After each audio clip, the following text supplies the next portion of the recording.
What's up, everybody? It's your man Jam. I want to welcome you back to my channel, Creative Jam.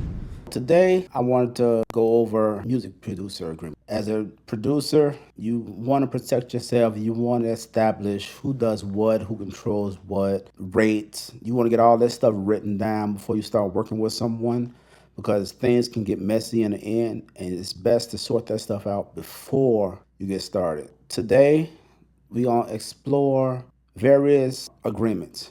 And I got this channel named John Sign, and he's going to talk us through different types of agreements that we can use as producers that will keep us safe and make sure we lay everything out before we work with someone, musicians, singers, anything like that you want to get a step. We're going to check this out.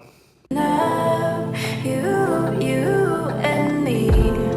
Body sinking slowly, drawn to your breath. So let's talk about the most important contract as a producer, and that is actually the contract that you have with your talent. Let's say you produce a singer, songwriter.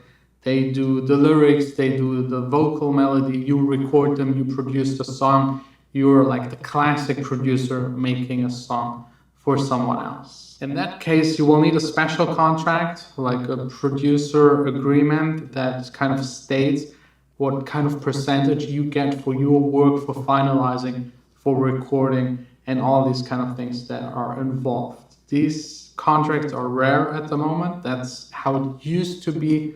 It's like the classic contract. All right. So when I used to work with the government, I did contracting and finance. Contracts are extremely important. You want to lay everything out. You want to protect yourself. You want to leave no room for them to come back and try to say you didn't perform, produce, or do something that you was in any type of breach of contract. You want to avoid all that. So you want to make it as detailed as possible. The artist and the producer. In a typical contract, you of course state the two parties, their names, the address, and everything, and then who gets what kind of share. So in this case, both of them work on a song, both contribute certain parts to it. Sometimes the producer gets 50% and the artist as well. Sometimes the producer gets 80% and the artist just 20. This is totally up to the level and kind of quality these people deliver. For example, if you're a rapper just starting out and you want to be produced by Dr. Dre, he will either just charge flat out, and that's like the simplest contract, just writing an invoice, paying it. And if it's like a not known rapper with Dr. Dre would probably take like 95% of whatever those songs make, and the artist just 5. If it's like equal, it might be 50-50, or usually a little more towards the producer because he has usually more work and spends more time finishing the song. And that's the split for the masters. So whatever the song, CDs, the vinyl, the streams are actually making, then there's of course the copyright. Also, this is totally up to whatever you want to negotiate. Usually the songwriter gets more because they come up with the melody and the lyrics. The producer might just add chords or maybe have someone else play a guitar to it. To make this easy, just a simple equal split. If there are 3, 4, 5 people involved, you just split it. That's usually the way to go. Then you got the release of artist rights. That's also a very important contract. You should have these available anytime. You need them whenever you collaborate with someone else, and you just want to pay them a flat fee for whatever they did. So let's say you need a trumpet and you get someone in that plays the trumpet. Then the release of artist rights contract states that whatever they did, their performance, whatever you recorded that they did, is 100% yours. So you want to make sure that you get these in writing. For those who watch my introduction video, I told you that I used to produce beats for artists and around my neighborhood growing up. I would just do a simple contract to say it was a flat rate. This is what I charge for the beat. I went from there. Again, this is like he's going over release of artists. If you bringing someone in to play on there, you want to make sure you get that free and clear. It's also known as a work for hire. So you just, same thing, you just want to bring that in, and up front they know this is the only thing they're doing. They're getting paid for just what they're doing in that particular section.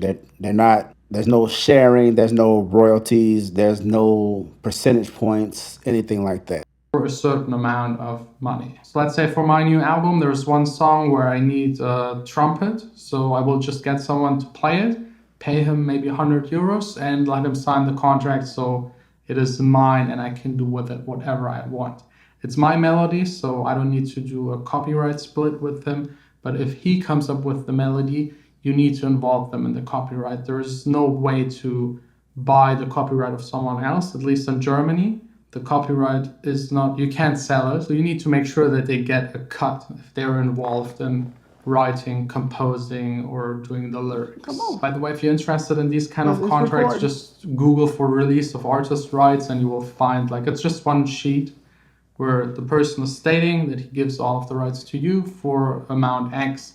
You could also do a percentage deal, but for someone just playing an instrument, this doesn't make a whole lot of sense because every half year, every quarter, you have to do a statement and send them money. That's way too much trouble. Just pay them once and that's it. Then you also got the feature artist contract. It's very similar to the release of artist rights. It's basically the same, but it's more for whenever you're collaborating with a singer. They sing whatever you want them to sing, and they get, again, amount X for doing that. If they So I would use this one as well, because not only do I produce my own music, I also songwrite. If I want to bring someone in, right now I use AI, and I just did a song recently, and I had AI singers. AI is not the best. I use Ace Studio. It's gonna take some getting used to actually put the AI voices in there because they don't sound as human as you would like, but it does follow the notes that whatever notes you type in there in the piano roll, and it gives you an idea of how your songs should sound. But again, I would much rather use a human. So until I find a singer to do that, I'm going to use AI. with the melody, if they come up with the lyrics, you again have to give them a split of the copyright. By the way, for the copyright, just Google for copyright split sheet. It's very simple, also just one page. You put in your name, you put in your number, like the GEMA number, which is like the royalty collecting company in Germany. But there are also some, I think it's Buma or Burma in the Netherlands, and then you got in the US, I forgot what it was, but also like 3 letters, APC, CP, I don't know. Then of course you got the... So in the US, he's talking about BMI or ASCAP. That's really the big one. That's your music publishing. So that's what he's talking about for your copyright for the song. Yeah, you want to make sure you get your publishing straight because if that's money. That's money you don't want to leave on the table or leave for someone else to get. And it's whoever wrote the song, that's who gets the publishing, the songwriter. So if you want to do a 50-50 split, which is great, you want to make sure that that is taken care of. Then, of course, you got the label contracts. That's actually not your task, but if you make a song and you sell it to a label, basically you give them all of the rights to that song for a period of time. It needs to be a period. It can't be infinite. Usually it's 10, 15, 20 years. After those 10, 15, 20 years, the rights go back to you 100%. Within that time frame, the song belongs to them. They can do with it whatever they want, but in return, they have to give you a percentage. And a good contract also states what they will do. So for example, promote it, invest money into it, use all of their channels, pitch it to Spotify. You can actually make them include these kind of things in the contract just to make sure they not sign you and then never release the song. Maybe also have like one sentence in there. If they don't release it within a year, the rights go back to you and the contract is cancelled. For example, my All About song was with another label for 2 years and I had to fight to get my right back, which was a lot of back and forth. And then I finally got to release it myself. And now I think it passed now 2 million plays on Spotify, which is really great. So thanks a lot. Also for the label contracts, if it's an independent label, make sure you get 50%. That's, I think, the fair way to deal with it. If it's a bigger label, you might get less. Some major labels just give you 10, 20%, maybe 30. It really depends, again, on your size of an artist, the size of the label, how much promotional power they have.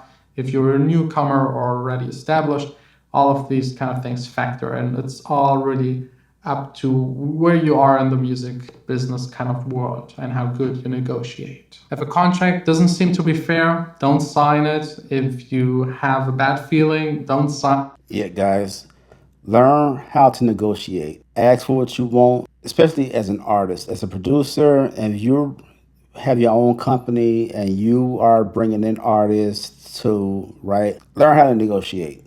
If you're an artist and you're looking for a producer and you want to work with someone, again, learn how to negotiate, get what you want out of the deal.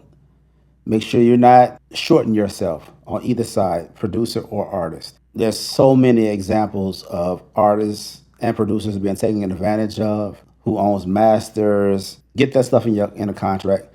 And not only that, make sure you guys consult a music attorney. Though they can be your best friend when stuff breaks down.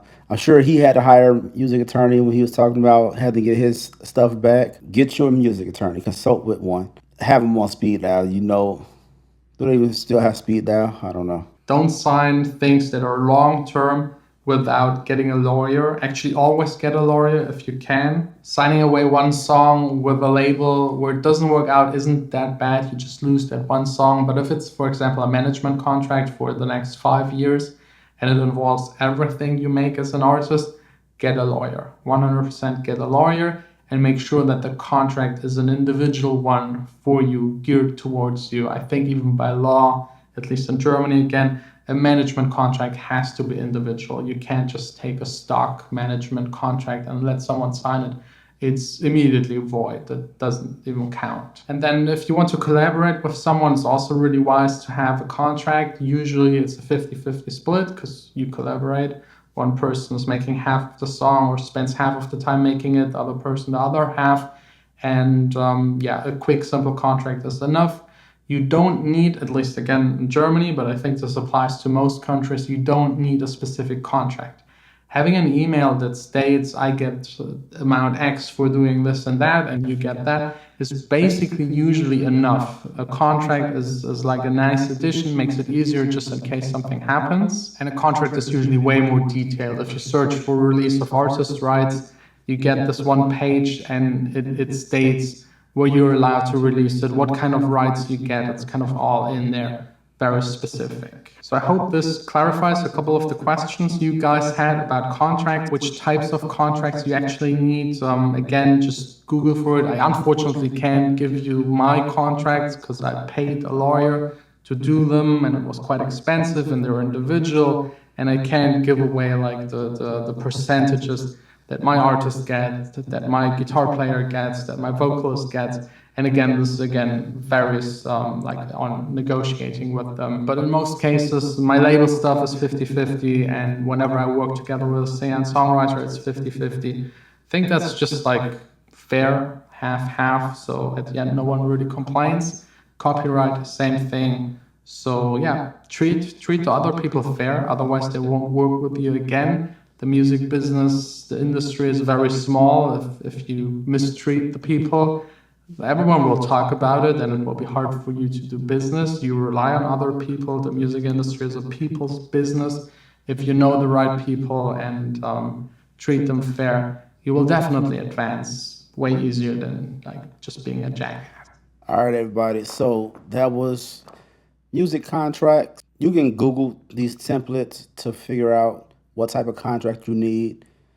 A lot of the times it's going to be a work for hire if you're just bringing someone in to do work for you.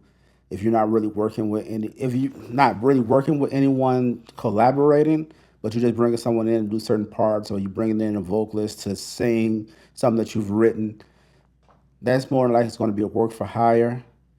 If you're a producer, with your own company, you are producing for someone, yeah, you get that music producer agreement.